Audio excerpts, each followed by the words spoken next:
Before we get into this podcast, I want to give everybody a warning that this episode will contain details of sexual abuse and about a pedophile who stalked a child.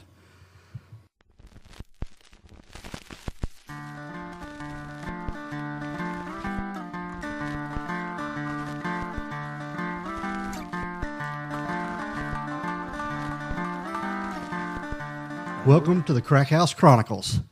I am Donnie, your host. I'm Chris. I'm Bill. What's up, guys? What's been going on? Nothing, just enjoying a beautiful day. God, it's been nasty lately. Weather. We should talk about the weather. I think that'd be a great idea. Let's don't talk. That's what I told somebody the other day. You know, this winter we've only had, it's only rained 3 twice. days of sun. It's only rained twice. First time was 20 days. The second time was 30 days. But, yeah, I mean, it's really, you got to be optimistic about this stuff, y'all. I just hope that we pay all our dues in the rain now. We'll have good sunny weather during the spring, summer. I feel it's going to be a wet spring. Yeah, but the grass is going to be growing. My grass ain't growing. It looks dead as ever. You just wait till this week. It'll be growing. Yeah. For some reason, you know, I got the pigs at one time, and they ate all the grass in the backyard and made a big old mud field. Yeah, it was a terrible idea, but, you know, Johnson and the kids thought it would be a great idea. So we got them, and they just ate up the backyard, and I planted more grass seed out there, and the grass grew back. But for some reason, when the dogs are in the backyard, I guess they run the same path all the time, and I guess it's killed the grass off, so it's in mud again. Just a warning, dogs and pigs do not mix. Unless it's hot dogs and bacon. There you go. Well, we got rid of the pigs, because that was a terrible idea. What'd you name the pigs? Oh, gosh. Bacon and sausage? Crispy bacon. No, it was something clever, but it's been forever ago. I'd have to ask the wife on that. But anyway, what about y'all? Nothing. I ain't been doing nothing. Just fighting allergies and stuff. Yeah, Yeah, right. I'm good. I'll sound a little raspy today, but I'm good. Did y'all have the flu? Nope. I just got allergies, man. I got Y'all don't have to deal with the flu? no. I'm on a 5-day Z-Pack for sinus infection. They That's still about give it. out Z-Pack? Well, whatever it is. Azithromycin? Yeah, whatever. Well, I mean Z-Pack, yeah. They gave that out it's a long like time 2, ago. But I thought they 1, stopped 1. it. Yeah. Oh. He might have had some stored up or something. Well, good for you. I'm glad you don't have to get the flu, because I know 2 in my house did. Well, 1 officially, but, I mean, I don't know. When I went to the doctor, because I thought maybe I had the flu, and when I went in there, they said that the flu test is not 100% accurate. So it's like, what's the point of taking it if it's not? Because did you study? I was never good at tests. I was so nervous. No, but it's just because you get a negative result don't mean that it's really negative. It could really be positive. So You probably don't have that strand that they're testing for. I mean, there's several strands of the flu. So, I mean, Let's put it this way. You know it when you get it. we may have to do a podcast on vaccinations and stuff. That's pretty fascinating to me. well, that's true. All right, guys, we're going to get into this podcast here. We're going to be talking about, it's a Netflix program. It's Abducted in Plain Sight. It's the story of Jan Broberg and her family and the pain they endured. She was abducted twice. And I asked these guys here to watch that documentary. And Chris, what were your beginning thoughts on this program? Oh, gosh. I would say that, man, what a story. You know, it's bad that, you know, somebody have to go through something like that. I don't really want to give it away before we get into it, so I'm going to be as general as possible. For somebody to have to go through what that certain individual did, and then everybody that's involved with that one person gets in. I don't know. It's hard to explain. It's a big mess. You'll understand once we get into the story, but I just can't believe there's people out there that ever had to go through this. It's weird. Oh, yeah. When you think it gets weird, back up and think again. Bill, Because you it just- gets weird again. You just recently watched this. Yeah, I watched it last night. What are your thoughts on it? I mean, just overall. I just said it's weird. I watched it first, and I told Donnie, I was like, man, you need to watch this. I said, this is quite the story, and I mean, it'll make you rethink any documentary you've ever watched. And So we're going to talk about what happened. I think Netflix is hoping everybody never has a peaceful night of sleep again. That's what I'm thinking when they put this out. So we are going to talk about it. We're not. There's no spoiler. I mean, this is spoiler alert, if you hadn't seen it, Oh yeah, we're going to tell you we're about going it. to tell you all about it. Yeah. Well, my thing is, you get put in weird situations when something like that happens, I guess. And in the time frame, 1974? Yeah, I know times were different, but man, those people, they were just, the way they handled things, they were weird, man. And I just don't, even in 1974, I don't think my family, my mom and dad, I know my mom wouldn't, she wouldn't let me go to the store she wouldn't let me walk across the street without some, watching me or something. So I don't know how. Go ahead, Don. Just tell them about it. The story of the Broberg family, and they were really good friends with the Berchtold family. Bob Berchtold and his family. I think they all went to church together. They seemed to hang out all the time. Everything that I've read, and according to the documentary on Netflix, they pretty much hung out all the time. They were like two families that become one. Yeah, but they met through the church, and it was kind of like when they started hanging out, it was like really quickly. Oh yeah, it wasn't like they'd been in church and they hang out 20 years ago, and this just happened. It was pretty soon, for the most part, right? Oh yeah, I mean they started going to church together. What it was, the Brobergs, they had been in this church for a while, and then I think Jan's mother had saw the Berchtold family there at the church one day, and it was a new family that came in, and they welcomed them in, went over and talked to them and all that stuff, and they became really close really fast, like Bill said, and just like after that, they spent countless hours and days together. I mean, like I said, they were almost two families that become one. It was like love at first sight. Pretty much, yeah. I mean, really. But what it was, Bob Berchtold, he was Weird. Yeah, very weird. He seemed to gain the trust of every member of the Broberg family. Everybody's name starts with a B here. That's what's weird. You got the Burbogs, and then you got the Berchtolds. No, the Broberg and Berchtolds. And this is in Utah, so I don't know how much. You know what I'm saying? Maybe the region. That's something. It could have been. And I think, for everything what I saw in the documentary and read, that they were a very trusting community.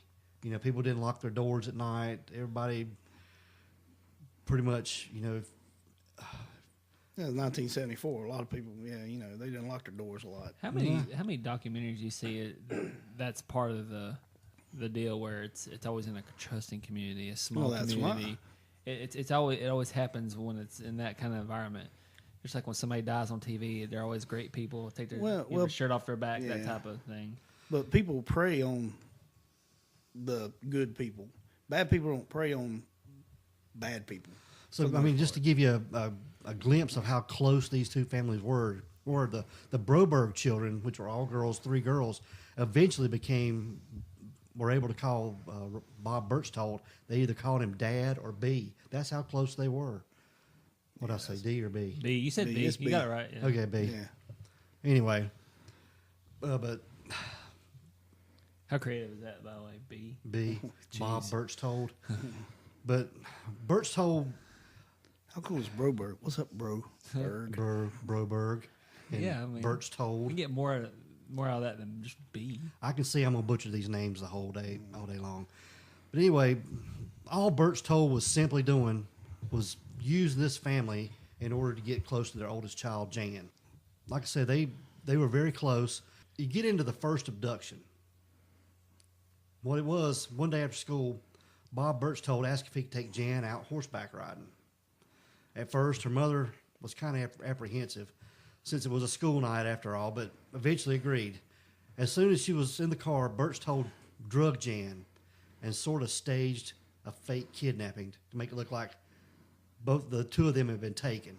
But in reality, Berchtold had taken Jan to Mexico, where the two of them got married. Okay, yeah. Let me say something here. He was very close with Jan. Out of all the siblings and everybody in the household, he was. It's almost like he picked her out. Yeah, she was a chosen one, and she was 12 years old. Yeah, she was the oldest too. She was 12 at the time. Well, he took a lot of pictures of her. He spent most time with her. He talked to her more than anybody else. So, I mean, you kind of that's the build up. So the parents kind of always thought it was weird before there was ever an abduction, how much time he wanted to spend with just her, or how much he wanted to just talk to just her, or the attention he was just giving to just her. So go ahead. Sorry, Donnie. Yeah, that's all right. But Bob Berchtold, I mean, he was a grown man. He had a wife and kids, and he kidnapped Jan and took her to Mexico, where he married her. And at that time, the legal age to marry in Mexico was 12. So you talking screwed up. And while she was with Berchtold, he began to brainwash her. Let's get back to, what was it? 2 weeks before they actually contacted the FBI? Well, I think they contacted them on Sunday or Saturday, and it was closed. Yeah, they told him to, contact local authorities or just call back. Well, I remember seeing it last night. They called the FBI office, but it was closed on Saturday, and I'm like, daggum. You know, you figure somebody Crime round the doesn't clock happen there. on Saturday, y'all. But anyways, so she just hung up, and I want to say they waited till Monday. Maybe it was Monday or Sunday before they called. Anyways, it was more than it was longer than I'd have took. Yeah, they waited a few days before they contacted the authorities that she was actually missing. Golly. I tell you, my parents were questionable when I was a kid. They made some weird choices, but Are they friends of this podcast? no, Okay. they don't listen. But I'm glad I had them over these crazy parents that y'all gonna hear about, because already my parents would have never went that long without calling the cops if something happened to your brother. I mean, a day maybe, but not 4. But this is where this story gets weirder, y'all. So while they were in Mexico, Berchtold began to brainwash Jan. He would tell her via tape recorder, and he had it rigged up where this tape recorder sounded like aliens talking. Zeta and Zethra. Was that their name? Yeah. Okay, see, I just watched it last night. Yeah, I know. He has the freshest memory on it right this now. is fresh on you because it's been a couple days since I saw it. It's been a couple of weeks for me. So anyway, he was brainwashing her, telling her that she was supposed to save an alien race by having a child with Berchtold, and she needed to do this by the age of 16. Yeah, and her mom was supposed to be her biological mom, but her dad was an alien. Yeah, that's right. And her her real dad was just like a Mary Joseph Jesus kind of thing. Mm-hmm. I remember that. So she needed to do this or her family members would die or go blind. I mean, this guy was a piece of shit. Fearing for her life, her and her sister's life, he was also the livelihood of the fake alien race. Jan and Berchtold had sex. Dum, dum, dum. Yeah, they had sex. Eventually, Berchtold wanted to turn back to the United States, but needed the Broberg family to agree to the marriage in order to cross the border. The family had to recognize that marriage for her to be able to come back. It crossed her border. The Broberg family, they didn't agree to this. Instead, flew to Mexico to retrieve their daughter. After returning to the U.S. himself, Berchtold was charged with kidnapping. Okay.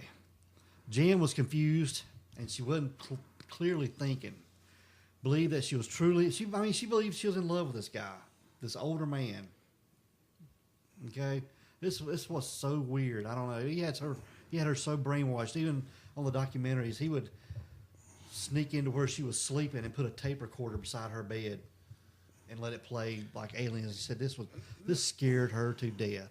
I mean, Well, there again, that's what we got back to a couple weeks ago, that people are easily swayed, especially when they're young, and especially when they're given a purpose or a reason, in this case, a mission to have something done. It makes them feel special and wanted. But I wonder if it has anything to do with the parents' intelligence. You know, I'm sure it did. mean, you think about this: if you're in a household where there's high intelligence and a lot of common sense, you figure the kids that are living in the house would kind of adapt with that rather than having smart parents and. Yeah, but when you're manipulated, like you said, brainwashed to a degree, and he had been, it got into where he tried to separate the mom and the dad from her, the mom and the dad from each other, and the mom and the dad from her. And it's a meticulous work, and he'd been doing that the whole time by building, giving an addition, building a wall between her and her sister. One of her sisters, they shared a basement room. He built a wall. It was a pretty good sized room from what I could tell. So he partitioned it off so she could have her own room. Well, that would have made her feel special. It made the family feel special because, hey, we're not having to pay for it. So every little thing, coming over, hanging out, bringing them ice cream probably, or blah, blah, blah. Leaving them fruit baskets on their front porch. Yeah, that's the first thing he did. That was the first thing he'd ever done. Basket.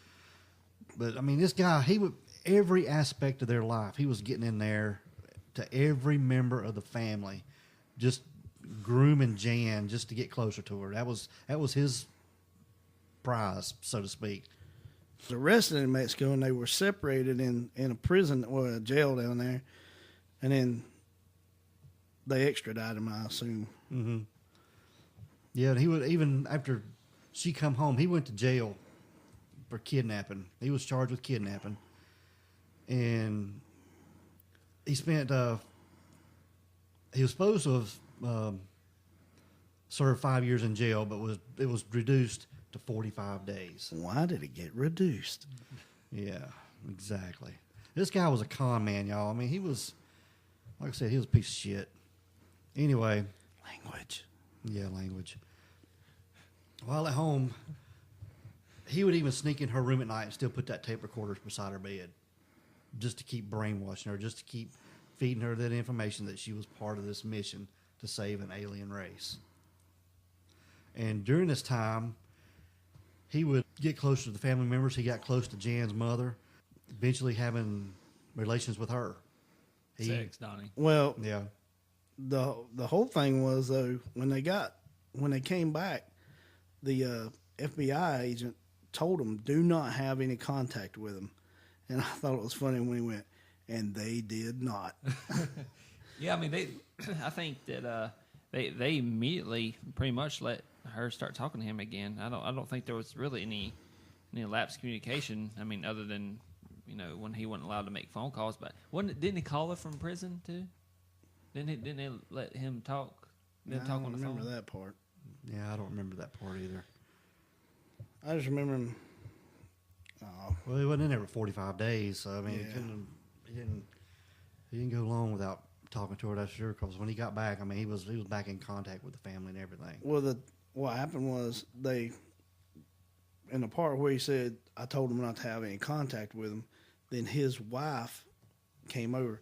I thought it was interesting in the beginning, and they didn't really go into her, but they were talking about she was very quiet and didn't really have a lot to say. And a lot of times when you can have shy people, but a lot of times to me it screams, if I see a woman that doesn't want to talk, or the husband's all one side one time, a lot of times it means she's probably being pushed down. You know what I mean? You talking about Berchtold's wife? Yeah, Berchtold's wife. It don't because it didn't really go into her. It didn't say much about their family at all. Yeah. And I would love to learn more about that side of the family. But yeah, they didn't. He was a domineering factor in that family for sure. But anyway, like I said, getting back to the story, he even got close to Jan's mother, and eventually having sex with her. Very close. You tried to say relations after you'd already said shit. Yeah, trying to keep it somewhat clean. They had sexual relations. Well, the mother and the daughter had relations. Did anybody else in the family have relations? Yes. There was at one point where... You jerking my chain here? No, I'm not jerking your chain at all. There was one point where... Tugging on my heartstrings? Berchtold asked Jan's father to... Don't rub me wrong. Yeah. To take a ride with him.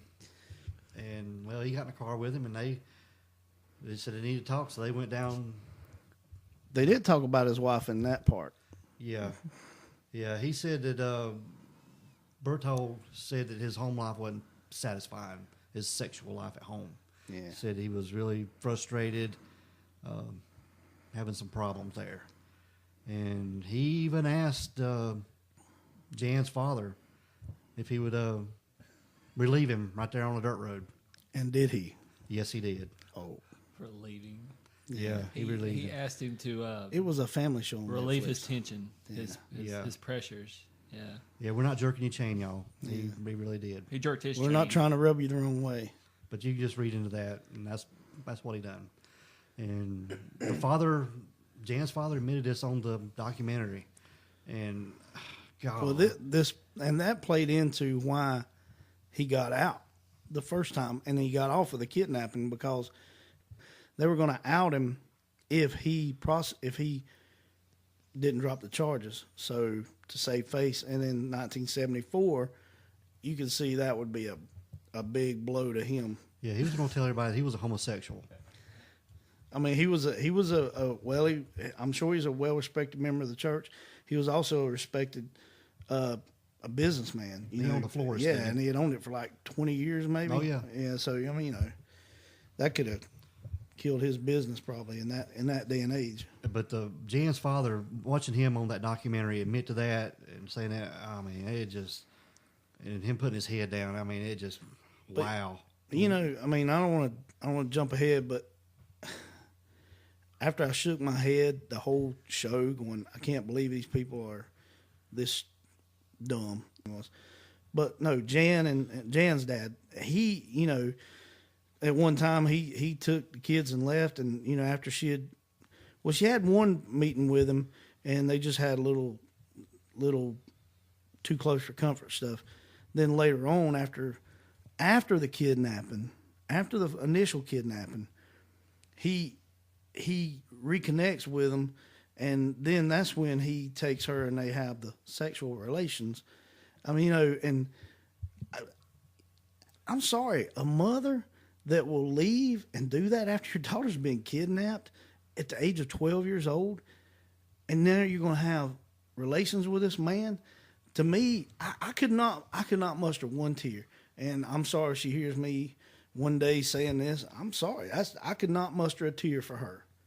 She betrayed every mother in the world when she did that. Oh, yeah. And the dad, I mean, I'm not saying he was 100%, in the clear, but you could tell he was trying. He was doing what he thought, not in every situation, but for the most part, 90% of it, he was very emotional and upset when they played the part where she called him, and he came in because the FBI had a tape machine on their phone so they could tape all the calls coming in.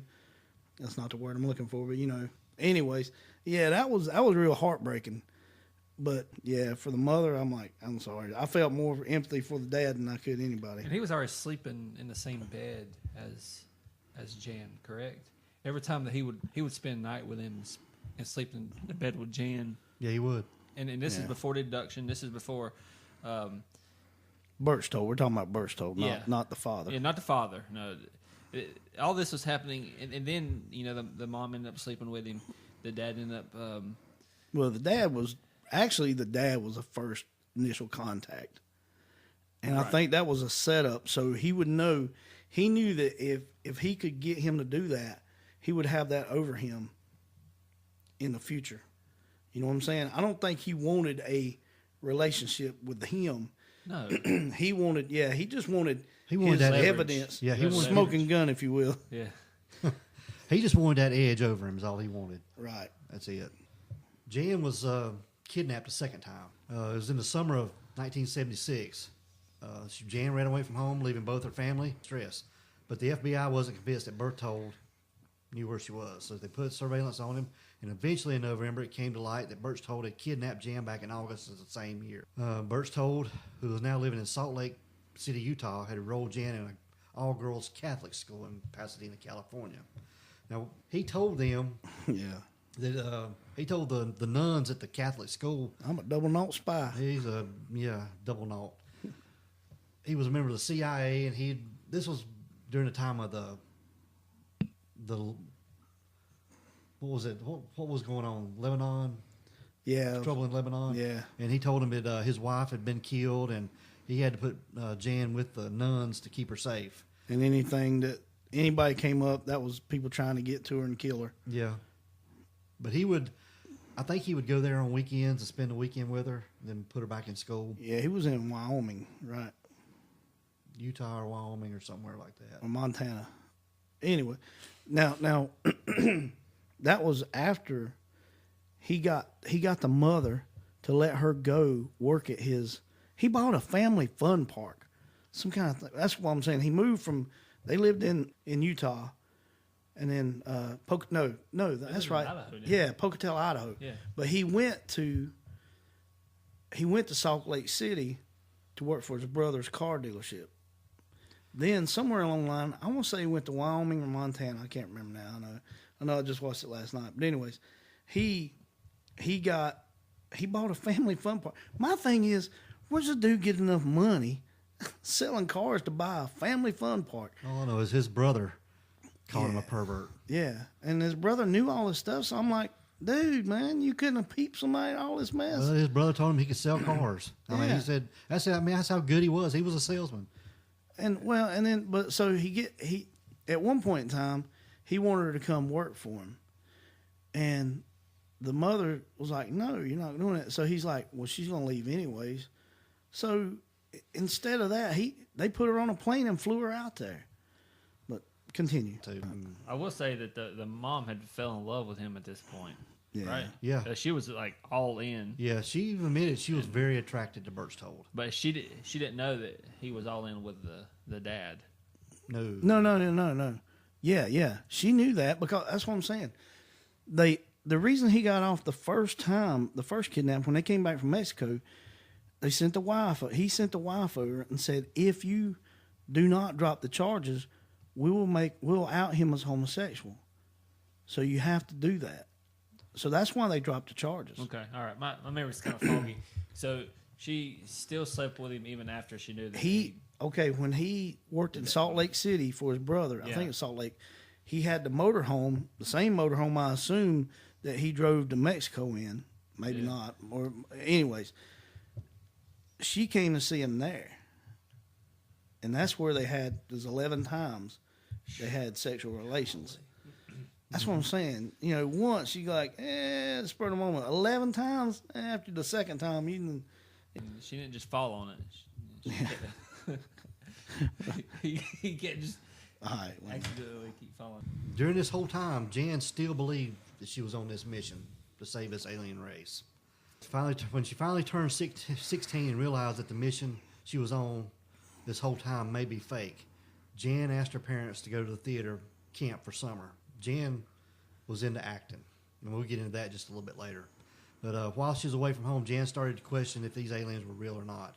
She concocted a plan to carry out the rest of a mission herself, in which she'd kill herself and her sister Karen.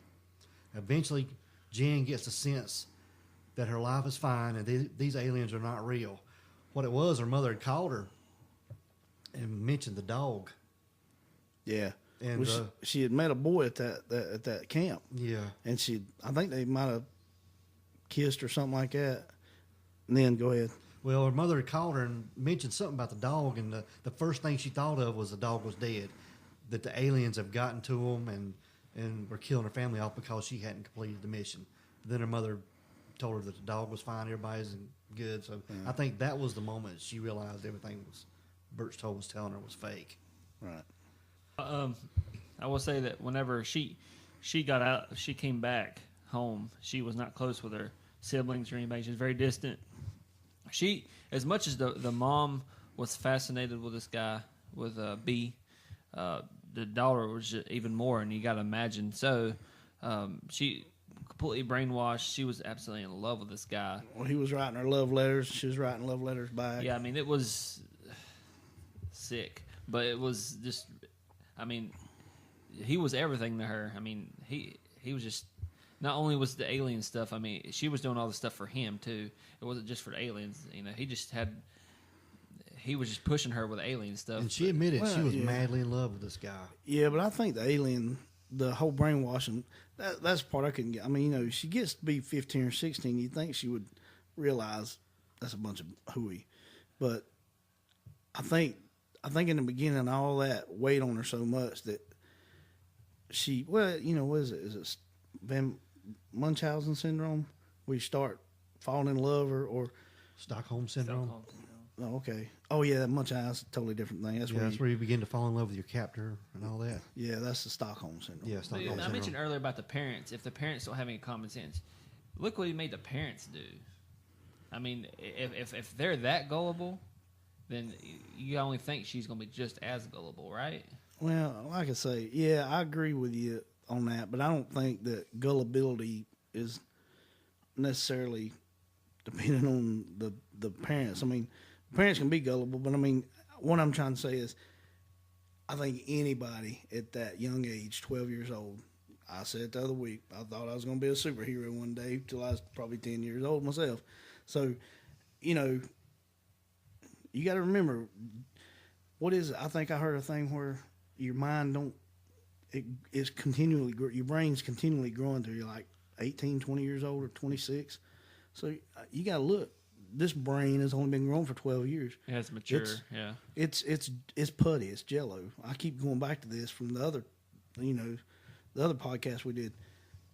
You get the right situation going on, you can mold somebody and make them think and believe anything you want. And that's what's happened here. Especially this guy, I mean, over at their house every day. Yeah, and everybody loves him. Everybody thinks he's super cool. You know, I mean, you can see the pictures online of them, and everybody's hugging each other. The youngins are just loving on him. even in all the interviews, that B was like this. B was like, I'm sorry. There again, if I went through a traumatic ordeal, I'm not going to refer to him by a pet name that we had. You know. Yeah, that's That stuff like that's what was blowing my mind on this thing. Even today, I mean, she still called him B. Yeah, that's what I'm saying. Yeah. a grown woman still calling that. Well, yeah. After everything she went through. She's But probably 60 years old now, or But I just- 57, 58. Yeah, She was 12 and 74. the dad don't look that old. So, you know, I mean, he didn't look that old. eh, I mean, versus what he did look. Yeah, he did. I would put him probably 70, 80, somewhere between 70 and 80. And that would be a good age range. She's above 55, I'd say easily. Yeah, she was born in, let's see, Jan was born in 1962, January 31st, 1962. So he's 12 years old and 74. he didn't look that old. I mean, he must Well, he must hey, get a lot of Greg. he must get a lot of facial. I know where you're going with that, boy. Shut up. But at the end of all this, Jan and her mom started writing a book. And the name of the book is Stolen Innocence, the Jan Broberg story. And she started talking about and going on speaking tours and stuff. But Berchtold started showing up at these events and talking to the media in order to shut them down, saying that they were spreading lies. And Jan was then filed a stalking charge, and Berchtold contested it. And then pretty much in the end, Jan was granted a restraining order against Berchtold for the rest of his life. Outside one speaking at an event in 2005, Berchtold got in a fight with a group of BACA members, which is Bikers Against Child Abuse. And they were charged with, he was charged with 3 felonies and 2 misdemeanors. He was found guilty and was scheduled to be sentenced, but didn't go to jail. His brother explained in the documentary that he was overdosed on his medications. Yeah, he said he thought. Well, what I remember last night, he told him he'd never spend another day in jail. Went home, and took a bunch of medicine, and made it true. Yeah, committed suicide. Yeah, but yeah, the guy was slippery in everything.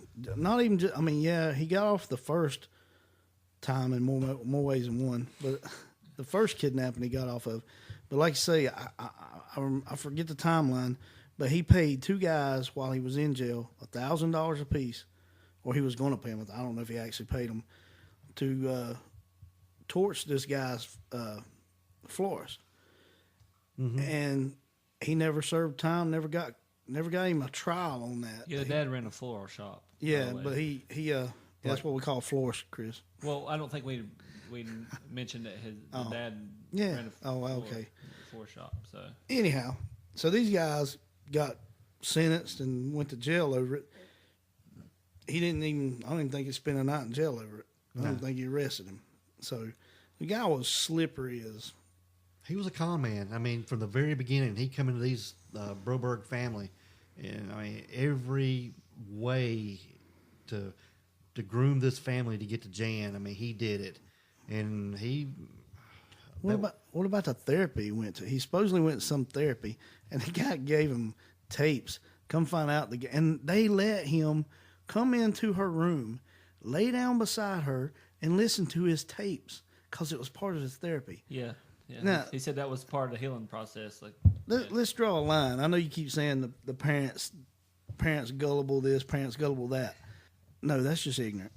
That's ignorant. Well, yeah, I got a buddy said that's ignorant. I mean, if you're going to let somebody who kidnapped you, first of all, a grown man is not going to sleep with my daughter. I don't care if you put a 2x4 between them or 10x6. Dude, that's what I'm saying. I know. If the parents can be that stupid, how could the kids turn out to be like? I still draw a line. Yeah, I understand that, but they're leading by just example. forget about that. Forget about that. Any parent let a man come in and lay down beside their kid. I don't care if it don't do nothing. That don't happen. Hell no, it don't happen. Language. First of all, I couldn't see throughout all of this. I don't see how the dad could just sit back after he'd already been outed to his wife about yanking the guy's chain or whatever. He was handy, I can tell you that. Yeah, he's a good handyman.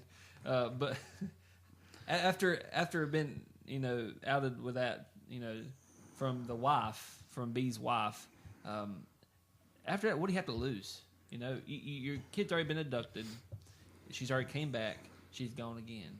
What do you mean? What do you have to lose? Why not just go after the guy yourself? I don't see how I would have went. Yeah, well, you got to understand. I think too. That's why I say the only person I give sympathy to is him. But it's like he left his wife, and he was dead to rights. He had the guy made out like, oh, you can go back and get your kids. And, she went to a lawyer, and the lawyer said, no, you need to go home to your husband. You need to cut that cancer out, cut that guy out. But that man was trying to keep his family together. He screwed up that one time. But, like, anything that, he could have been a little more forceful.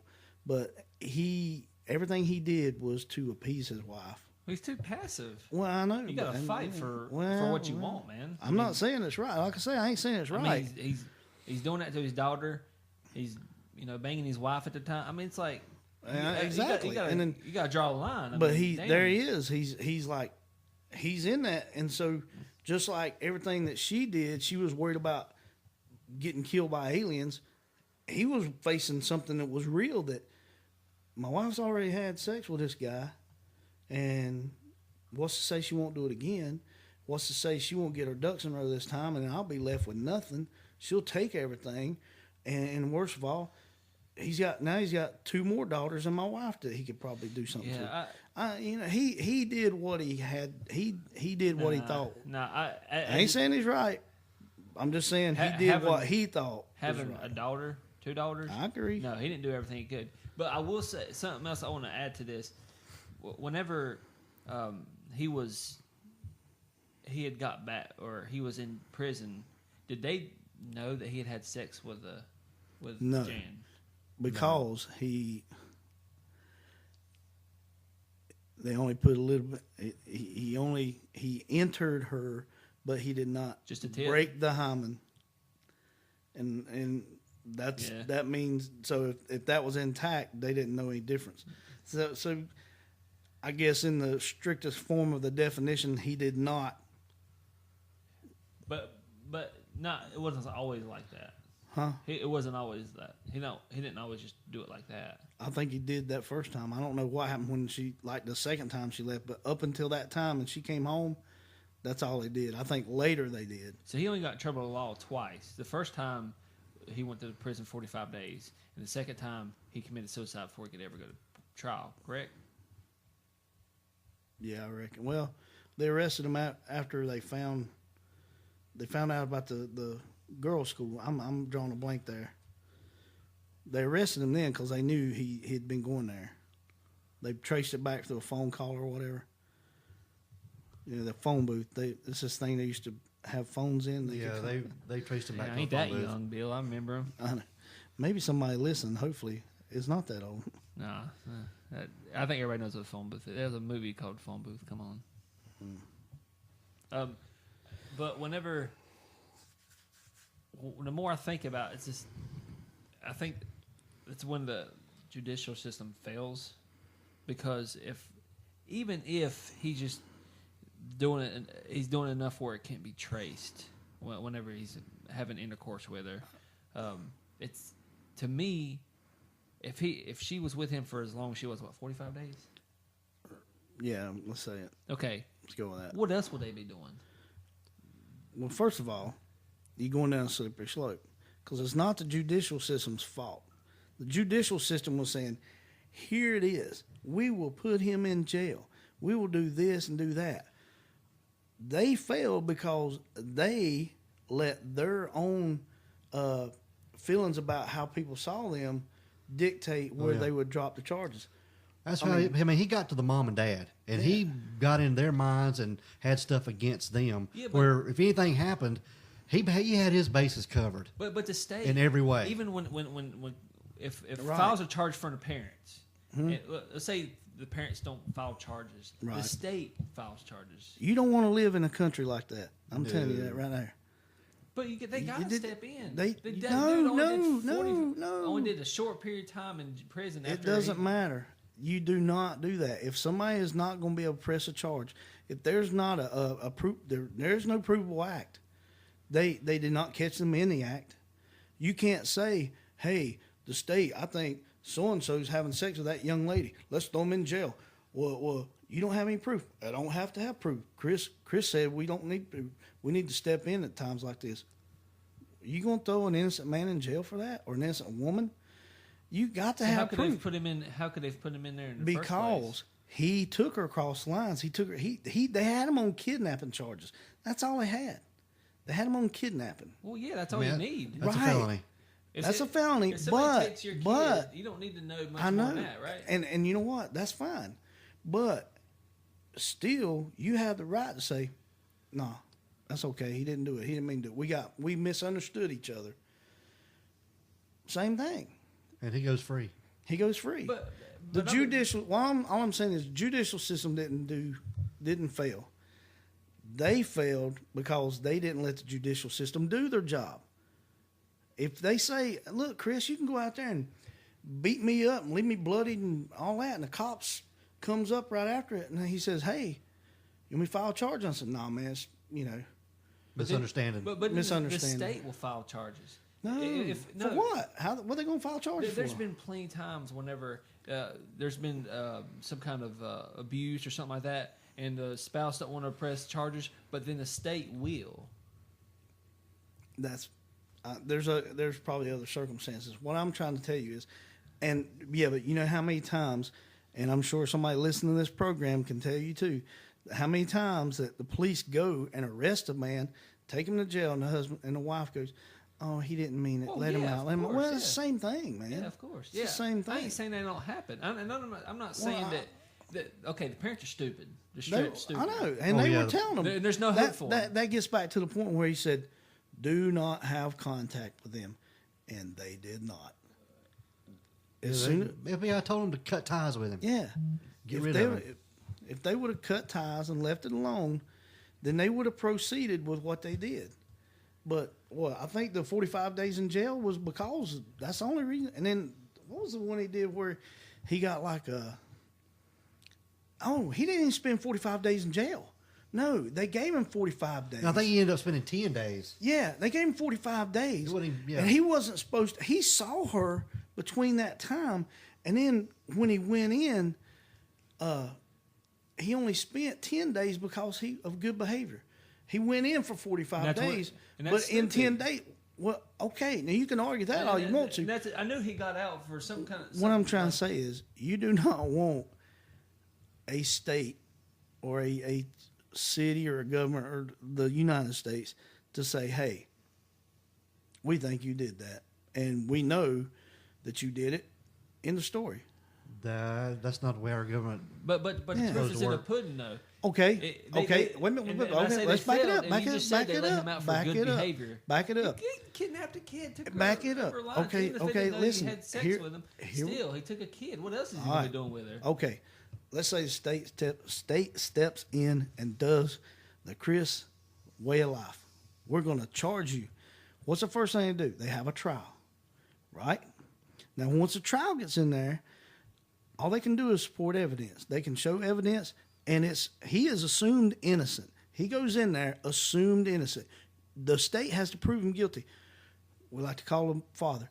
Did you let this man take your daughter horseback riding and he didn't come back at 45? Yes, I did. Was there so you knew he kidnapped her? He says, oh, he didn't kidnap her. Okay. The mom, did you know blah, blah. She's going to say, no. The girl, they're going to get her up there. Did you go against your will? No, I didn't go against my will. I love that man. He's the best friend of our family. Okay. What's the jury going to do? But see, they didn't prove anything at all. But the prosecutors would cross-examine and they would do their investigating, and they would figure out that they waited how many days to call the cops when she first disappeared. That right there was the prosecutor. He's going to ask him 100 different questions. Right, but why did you call? Why did you call the FBI? He said, "Oh, well, it's a misunderstanding. I thought that it doesn't matter, Chris." Now, if the girl was dead, if she was dead, and they found her down there, and they found evidence of her in that, then they probably got a case without the mom and daddy. But as far as a kidnapping charge, and we already know, and they said it in the thing that they were not going to press charges. The government has nothing to go on. But listen, when you watch that documentary, I did, and you hear the interviews with the mom and the dad, right? You will know just by talking or hearing them talk, there is something not right there. And if they would, any kind of criminal thing I've ever watched, any kind of criminal document, they always investigate any witness. They'll get all the dirt on the witness, so when they cross-examine them, to try to pull away from question their integrity or. Well, how would the prosecutor? Technically, how would the prosecutor beat up the mom and dad to make them say, yeah, he did take her daughter? Well, first of all, how long did they wait when she first got abducted? Well, is there a law that says they have to report it? Well, it's being a careless parent. It doesn't matter. All they got to do is say parenting skills. She was with a trusted family friend. All they got to do is say, we left you a note. You didn't get it?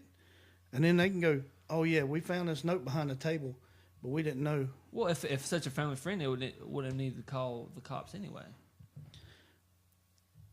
I know what you want to say, what you want to happen, but you don't want to live in a place where that happens. Well, I mean, if you're innocent, you're going to be found innocent. I mean, sometimes it's late, and I hate for the people who ever have to go to prison and they're actually innocent. But most times, if you're innocent, you'll be found innocent. Right. That's why we have juries. The problem is sometimes you're guilty and you're found innocent. That's true. And all I'm saying is,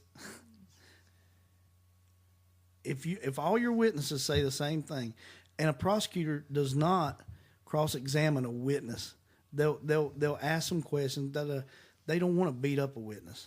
They'll beat up somebody that. Well, it's not going to happen because they have to. Let's say. I'm speaking from experience.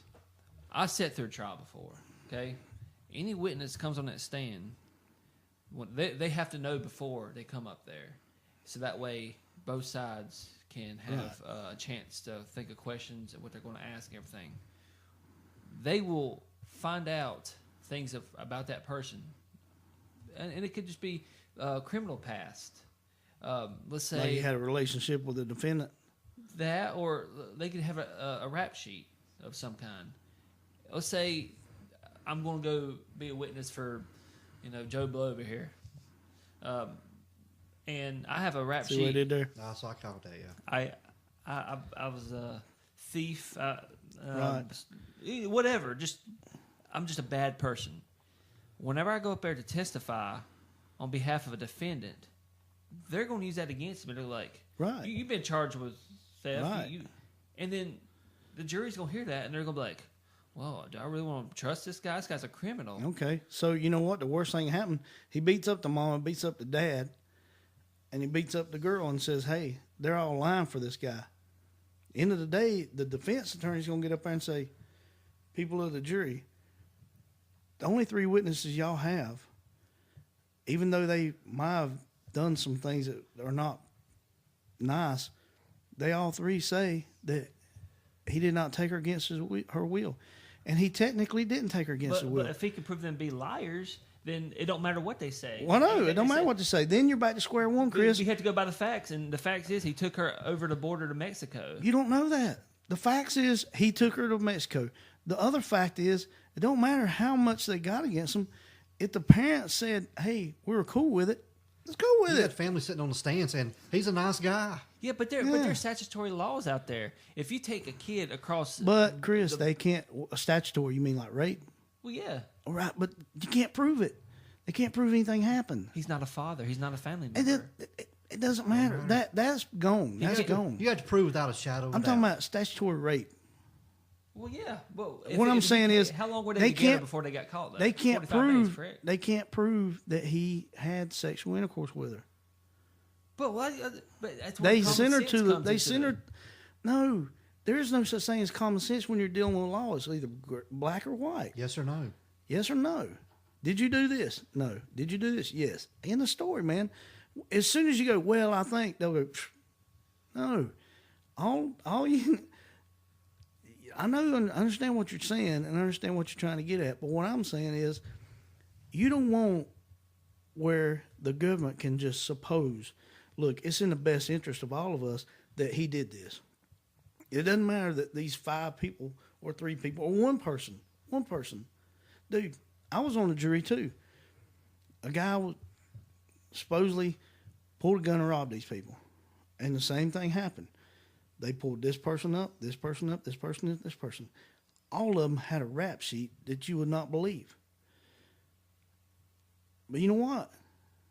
I'm sure they all lied in their life. I'm sure they all didn't do right things. If that guy that had supposedly robbed them had pulled a woman out of the audience and said, "This is my grandmother," and that night's in question, I was not anywhere near those people. I was with her, giving her a back rub or fixing her bunions or whatever, I'd have said he's not guilty. You know why? Because I got to believe one or the other. Right. And they all lied. They all got caught in lies while they were telling it. But the fact was, nobody ever said he didn't do it. They were discussing if he had this kind of gun or this kind of gun, this kind of gun or this kind of gun.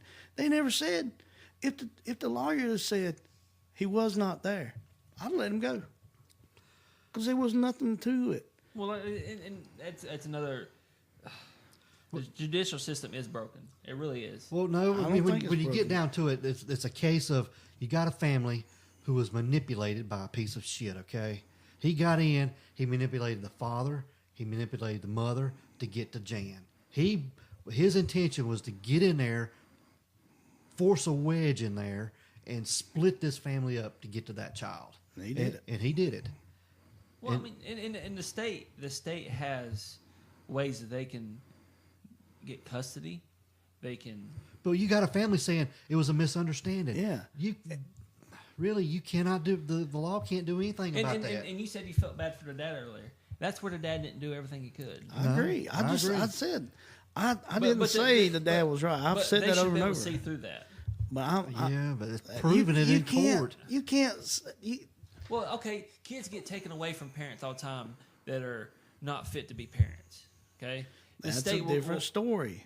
That's a different story. But these parents ain't fit to be parents. Dude, they go into a house, they assess the house, and if the kid's in danger, they take it away. If the kid's not in danger, you could come into a house with dog crap and whatever else in the floor as long as the kid ain't hurt. That's their lifestyle. When you start legislating lifestyles, man, you're asking for a different country. How many people would you let take your kid across the border? None. Of course. But- so if you're in the judicial system, any part of it, But the family didn't know they were doing that. They assumed that they were going, horseback riding. but and- where did they get caught at? Where did he get caught at when he first went to jail? They were in Mexico. Okay, so he's in Mexico with her by themselves. And he's married The to her. parents are all the way over here in Idaho. But you got to realize, in Mexico, it's legal. I know, but it's not legal here. And if they went They to trial here, they found them together. Who in their right mind, even if they don't have proof they had sex, the fact that he took her and they were gone that long. I agree that 100%. is already 100%. You are totally right, Chris. except for the fact nobody said there was a crime. That It's is because the crime. the government said there's a crime. But if they don't have evidence to support it, it is not a crime. Well, the facts are there. They were caught in Mexico. That's all you Here's need. the difference. Here's the difference. If he takes her to Mexico and they say he did that against our will and they kept that line, they stayed on that line, he's going to jail. That's it. That's the black and the white of the whole thing. Somebody has to file a complaint. Yeah, there are times where the government can say this is a complaint. That's like somebody dies and you don't find a murder weapon. You don't have any prints. You can't prove anybody done it. You know it was this guy over here, but you can't do anything because you can't find a murder weapon. You can't find any DNA evidence. You can't find anything on him. Probably could have investigated more. Well, yeah. This was 1974 too. Well, Yeah. they could have investigated. In the judicial system, was they didn't have DNA testing as good as they do now. They didn't We're have, down the rabbit hole because it doesn't have anything to do with DNA testing now. Well, now they do. Even it's then, so- it would. it's Yeah, so- I know. But what do you want to test with DNA? They took her to the hospital and did a rape kit. They did all that stuff at that time they did, and they found nothing wrong. Saliva samples. She probably bathed since then, man. We don't know. They live in a camper. I'm just saying. You think he's banging? Did a he kid. go You to? think Did he he's go to worried jail? about Did he go to? hygiene? Did he go to jail for it? Yeah, 10 days. Right, 10 days. But 10 days was And then let him go for something good else. behavior. What I'm saying is, it wasn't. There was nothing to convict him with. He was in a camper with a kid in Mexico. But you got parents who aren't It don't, pressing charges. It does, that- Chris. that- In the story, we're going down a rabbit hole, man. I know, but somebody has to step in if the parents are not all there in the head to do anything. Because That's you going out rabbit hole. You got to prove mental incompetence and all that stuff. I mean, these parents. I mean, they were upstanding citizens. He owned a business for 20 years, and She was a choir director. Of course, they didn't call it choir director. They called it something weird. Yeah, it was choir director, but something like that. Yeah. like, I mean- okay, if you You also got it's Pocatello, Idaho, but I could have swore they were. No, I remember them saying they were LDS. The religion was LDS. They Yeah. didn't get into it. That's Latter-day Saints. And I'm not trying to offend anybody. Mormons, Latter-day Saints, they have to some. I mean, I'm totally ignorant on this, but I know polygamy and stuff like that's legal out there. Is that it? Polygamy? Mhm. You have 2 or 3 wives. I call that craziness right there. yeah, it's But anyways, so things might be different in that situation. We don't know. Like I say, they didn't go into a lot of detail on certain things. Maybe we need to watch it again and do a recap show. But anyways, suffice it to say, he got 10 days for good behavior because he was slick. He put the leverage on the dad, leverage on the mom, and they wanted to keep everything cool. Yeah. And if you don't have the evidence, you're not going to do the time. worst parents ever. Yeah, and I mean Worst they're not parents going to ever. press charges. So, officer misunderstand we're not pressing charges, and I mean they're upstanding citizens in the community. What can I mean? They have no choice. I mean, they have to let him go. Yeah, I swear to you. I know. The right thing is to lock him up by the balls for 10,000 years. The parents are just as big as turds as he is. Okay, I don't want to keep going down this rabbit hole. But you're talking about men that beat women, and they keep going back, keep going back, keep going back. Why wouldn't you want them to step in? Why wouldn't you want the state Well, to yeah, go the in there? state should. Okay, well, what happens if you and your wife have a fight and she calls the law just being mean? And then they take you to jail and throw you in jail for how long you think you should go? How long you think you should have been for that kidnapping? Well, whatever's in the. No. They have the standard to go Well, by. what was 10 days then? Huh? Maybe it was 10 days. 10 days was pointed. What do you at. think it should have been? You think the government should step in and throw them in jail? Whatever the law says. What do you think would have been a good time?